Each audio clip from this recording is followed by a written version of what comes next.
আমার পোলাহানের আমার কি করতে হবো আমি নিজেও জানি না। আমার পোলাহানটা আমি কি এখন মানুষ করবো, আমার কি করতে হবো আমি তাও জানি না। আমি আমার পোলাহানে কি করবো? আপনার কাছে একটাই আবদার, আমার স্বামীর আপনারা দেশে আনেন, আমি দেখবো। আপনার কাছে আমার একটাই আবদার। আমার একটা ভাই আছে, আমি একটা বোনি। দিদিমদের ভাই আমার হারাইয়া গেল, আর কিচ্ছু রইলো না স্যার। আমার দিদিমদের আমার এই যে দুইটা জন্মের ঠান্ডা তুইয়া গেছে আমার ভাইয়ে। এনে আমার দিদি রইল, আমার ভাই আর খাই গেল গাঙ্গ তুইয়া।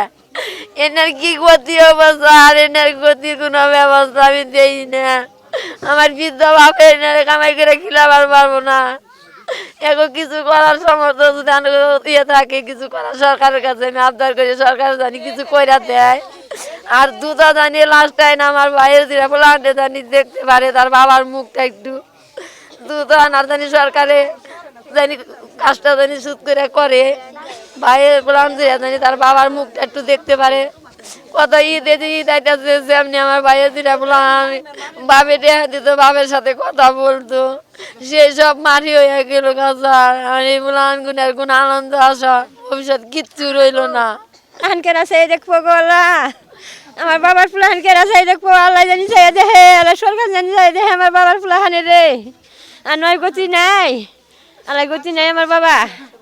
আমার বাবার আল্লাহ নিয়ে গেছে গা, আমার বাবা যাবার চলে যাবো আমি জানি না গো। আমার কলজার বুঠা করে গেছিল, রেন্ট করে গেছিল 4 লাখ 4.5 লাখ টাকা ধার করে গেছে। সুদমুদ হয় নাই, সুদমুদ হয়েছে আর কিছু হয় নাই।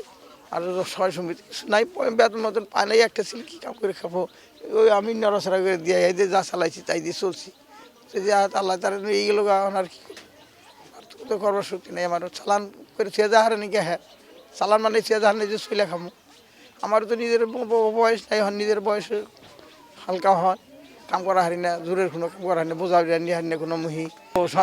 নাচটা যে সৌদি আরবে মারা গেছে বোম্বের নাচটা হন, তাতে আমি চাই আপনার কাছে আপনারা তাড়াতাড়ি একটু আমার আইনা দিন।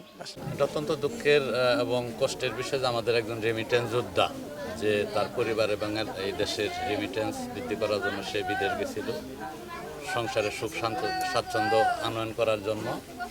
কিন্তু ইরান এবং ইসরায়েলের যে যুদ্ধ, সেই যুদ্ধে নির্মমভাবে নিহত হয়েছে। আর আমাদের দাবি যেটা, আমরা মাননীয় এমপি মহোদয়ের সাথে ইতিমধ্যে কথা বলেছি এবং প্রবাসী কল্যাণমন্ত্রী কিছুক্ষণ আগেই ইউনু মহোদয়ের সাথে কথা বলেছে। আমরা চাই দ্রুত এই লাশটা যাতে বাংলাদেশে আসে, পরিবারের কাছে আমরা হস্তান্তর করতে পারি। এবং যেহেতু পরিবারটা একটু দরিদ্র, সরকারের কাছে আমিও দাবি করব যে এই পরিবারকে যাতে সরকারের পক্ষ থেকে আর্থিক সহযোগিতা করা হয়। তার যে অবুঝ 2টি শিশু আছে, তাদের ভবিষ্যৎ যাতে চলাফেরায় কোনো সমস্যা না হয়, সেই দাবি আমি সরকারের কাছে করছি।